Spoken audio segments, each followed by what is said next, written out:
l'initiative de voter la loi sur le local content, le contenu local, qui vise à faire en sorte que l'économie de l'industrie du pétrole et du gaz bénéficie tout particulièrement au secteur privé local et aux acteurs locaux.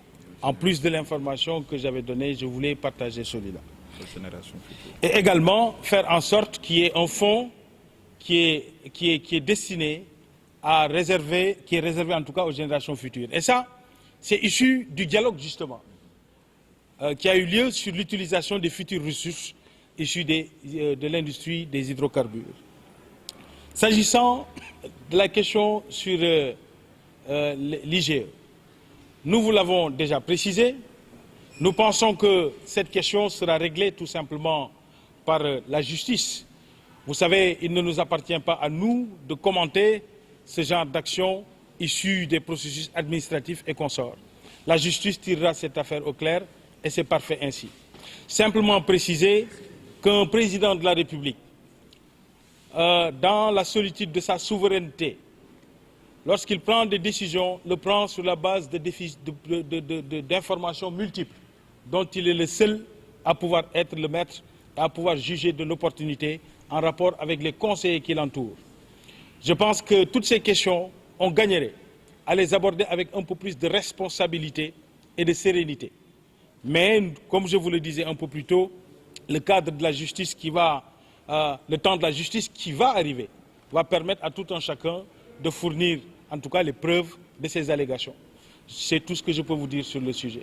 Maintenant, oui, moi je pense qu'il est temps pour nous tous, sur cette question, d'être dépassionnés, y compris lorsqu'on pose les questions. On peut respirer davantage. Mais ceci étant, il s'agit juste d'affirmation et de contre-affirmation.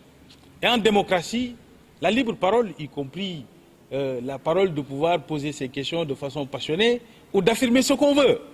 On peut... La justice est saisie pour clarifier cette question. Oui. Bon. Oui, la liberté, c'est la liberté de poser des questions et la mienne, c'est la liberté de répondre comme je l'entends. Et donc, est-ce que j'ai le droit? Merci. Donc, je pense qu'il faut laisser à la justice clarifier cette question. Et pour ce qui nous concerne, franchement, je pense qu'il faut aborder ce sujet de façon dépassionnée. Le Sénégal ne peut pas devenir un jouet pour des apprentis politiques. C'est inacceptable. Des questions sérieuses en République se posent dans le cadre institutionnel, pas dans la rue. S'il y a des preuves, des affirmations, y compris dans le cadre administratif ou en dehors, ben ça se posera devant la justice. Pour l'instant, nous ne sommes pas habilités à porter ce genre de commentaires ici. Maintenant, la liberté au Sénégal, c'est y compris la liberté de manifester. Parce qu'il ne faut pas oublier, ceux qui appellent à la manifestation, nous respectons leurs 0,5% d'électeurs, totalement. Et ils ont y compris le droit de manifester avec leurs 0,5% d'électeurs. Mais nous avons aussi un devoir de respect et de considération vis-à-vis de la majorité qui a fait confiance à notre candidat. Et à ce titre, il est inacceptable de traiter de ce dossier aussi grave qui engagent la sécurité nationale, qui sont d'ordre de la géopolitique et de la géostratégie, et d'en parler comme si nous parlions de faits divers. C'est inacceptable. Et voilà pourquoi nous saluons l'ouverture de cette information judiciaire. Ça va permettre à tout un chacun, en fonction des preuves dont nous disposons, de pouvoir y aller et de poser sa thèse de façon publique. Voilà comment fonctionne la liberté en démocratie. Et nous vous invitons donc, chers amis et chers frères, à un peu plus de sérénité globalement sur ce dossier. Nous ne tremblons pas, nous ne sommes pas en panique, nous sommes lucides, forts d'une légitimité politique, avec des actes politiques forts dans la gestion des hydrocarbures, salués par toutes les institutions nationales qui sont habilitées à le faire. Voilà pourquoi nous saluons encore une fois l'ouverture de cette information judiciaire sur laquelle le procureur, certainement cet après-midi, va en parler. Parfait.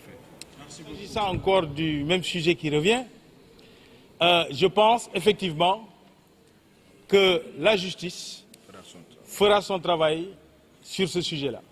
Mais j'invite encore une fois, l'essentiel des Sénégalais à être conscients du contexte dans lequel nous sommes. La question de cette industrie ne parle pas simplement d'économie, ça parle de géostratégie, ça parle de géopolitique, ça parle de sécurité nationale. Nous avons tous intérêt à préserver la richesse démocratique et de pays stables que nous avons. C'est de cela qu'il s'agit. Et la paix. Voilà pourquoi, lorsque nous avons des institutions qui fonctionnent, nous devons en conséquence leur faire confiance. Toute personne, finalement, sur ce sujet qui aurait des preuves à fournir a une instance habilitée, institutionnelle et de façon publique pour aller les fournir. Je crois qu'il n'y a plus besoin de faire de commentaires à n'en plus finir, ni sur des dossiers administratifs, et encore moins sur des accusations fallacieuses. S'il y a des gens qui ont des preuves de 250 milliards, 100 milliards, 1000 milliards, 6 000 milliards, 10 000 milliards de dollars, c'est vrai que dans le pétrole, on parle beaucoup de dollars, mais il faut être lucide. En tout cas, il faut avoir des preuves et pouvoir les fournir auprès de qui de droit. Voilà comment on fonctionne en démocratie et lorsque nous voulons préserver notre liberté, tout en préservant la liberté des autres. Oui. Oui.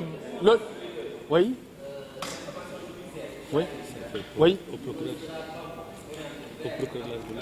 Non, ça c'est le procureur. Alors, vous aurez l'opportunité, dans un autre cadre, de poser la question à qui de droit. Pour ce qui nous concerne, nous faisons confiance à nos journalistes, nous faisons confiance à notre justice, nous faisons confiance à notre République, nous faisons confiance à la tradition démocratique sénégalaise et aux citoyens sénégalais pour préserver le bien commun de la paix que nous avons et qui est la seule chose à préserver. Donc, si cette question vous intéresse, vous avez une institution habilitée et vous pourrez effectivement la poser cet après-midi à qui de droit. El Malik, s'il vous plaît. S'il vous plaît, il y a une liste, on la suit, sinon on s'en sort pas. El Malik, s'il vous plaît. Prends les questions groupées. Il reste combien de questions?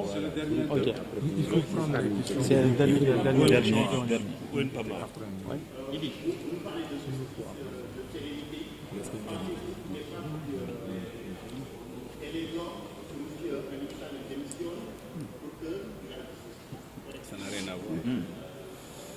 Ça n'a rien à voir et je pense que je ne le pense pas. Pour répondre simplement, je ne le pense pas. Monsieur, même si c'est une affaire, même si c'est un scandale présumé, vous ne pensez pas que cela pourrait faire perdre au Sénégal? Faire perdre au Sénégal? Hein? Ah. Non, il est évident que l'enjeu, et vous avez raison sur ce sujet, c'est la réputation de notre pays. Vous savez, comme on dit en Wolof, ben pompiter bu nepp mun na yak saku bi. La vérité, c'est que sur cette question, le Sénégal est regardé et a pris des mesures hardies pour créer un modèle de gouvernance en matière des hydrocarbures, qui soit en fait une référence. Tout ce qui a été dit ici a été salué par des institutions spécialisées en la matière. Donc le reste, c'est des commentaires. Et nous attendons, pour tout ce qui a été insinuation, accusation sans preuve, que les preuves soient fournies devant la justice et que les choses seront clarifiées de cette manière. Mais c'est irresponsable de vouloir entretenir cette polémique sans fondement dans l'espace public au point de polluer la conscience nationale et internationale et aussi de perturber la quiétude des citoyens. Le Sénégal doit préserver son modèle démocratique. Les institutions fonctionnent. Le Sénégal est tenu par une majorité qui a une forte légitimité, par un leader éclairé, très fort, très serein, qui prend des mesures inédites en matière de transparence sur les hydrocarbures et saluées de tous. La menace, on la connaît, c'est l'instabilité, c'est la gabegie, c'est de perdre notre acquis démocratique et de stabilité. Et c'est à ça qu'on appelle à la responsabilité de tous les Sénégalais, les journalistes, mais aussi les hommes politiques, les hommes de médias, les hommes de la société civile, etc. Parce qu'il n'y a rien de plus grave que de proférer des accusations sans preuve portant atteinte à la réputation du Sénégal, dans son honneur et dans sa tradition démocratique et dans sa tradition de transparence. Je vous remercie. Merci. Merci beaucoup. Merci à tous.